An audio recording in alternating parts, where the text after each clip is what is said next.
বন্ধুত্ব।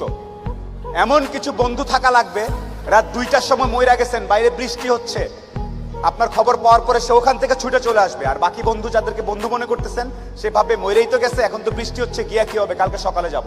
এই গ্রুপ থেকে দূরে থাকতে হবে। যেই বন্ধুগুলা বলবে যে বৃষ্টি টিষ্টি কিচ্ছু বুঝি না, ও সমস্যায় আছে, এখনই যাব, এইরকম একটা গ্রুপ খুঁজে বের করবেন। আপনার জীবনে আর কিছু চাওয়ার নাই, পরিবার, স্বাস্থ্য আর এরকম কিছু ফ্রেন্ডস আছে, আপনি অলরেডি সুপার সাকসেসফুল। পৃথিবীর সর্বোচ্চ ধনী ব্যক্তির থেকে আপনি সাকসেসফুল। এই তিনটা জিনিস highly you have to maintain, you have to actually maintain this 3 things. বাস, আর কিচ্ছু চাওয়ার দরকার নেই। আপনি যখন একটু ভালো হওয়া শুরু করবেন ব্যবসাপাতি করে, সবার প্রথম ধাক্কাটা খাবেন খুব কাছের মানুষজনের কাছ থেকে এবং আত্মীয় স্বজনের কাছ থেকে। তারা পছন্দ করবে না যে আপনি ভালো করতেছেন, তারা পছন্দ করবে না আপনি ইকবাল ভাইয়ের অনুষ্ঠানে সেখানে তারা কথা বলতেছেন। আপনার কাছের লোকজন আপনাকে বলবে, ও তো ব্যবসা, ও তো নষ্ট হয়ে গেছে, রাত 12টার সময় আসে, কি করে না করে, অনেক কিছু বলবে। সফলতা আসলে মাথাটা ঠান্ডা রাখবেন।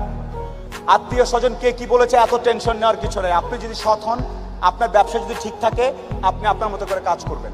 আর সফল হওয়ার সাথে সাথে অনেক দুধের মাছি তৈরি হবে। দোস্ত, আমি জানতাম তুই কিন্তু সফল হবি, আয় দোস্ত, আয় বুকে আয়। এই গ্রুপ থেকেও সাবধান।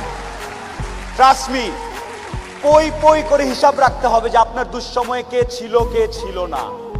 পই করে হিসাব রাখবেন, ডায়েরিতে দরকার লাগলে লিখে রাখবেন যে কখন চারানা চেয়েছিলাম, একটা সাপোর্ট চেয়েছিলাম, কে দেয় নাই আর কে দিয়েছে। যারা দিয়েছে তাদেরকে মাথায় তুলে রাখবেন, আর যারা দেয় নাই তাদেরকেও কাছে রাখবেন। Because you must keep your enemies closer. খুব কাছে রাখতে হবে যে কে কি। সো শেষ করার একটা কথা হচ্ছে যে আপনার ভালো অনেকেই দেখতে পারবে না। মানুষজন কখনোই, যত টাকাই হোক, যত ক্ষমতাশালী হোক, দিন শেষে একলা। যত কোটিপতি যাই হোক, দিন শেষে সে একলা। দিন শেষে তার নিজের কাছে নিজের আনন্দ না থাকলে কোনো লাভ নেই।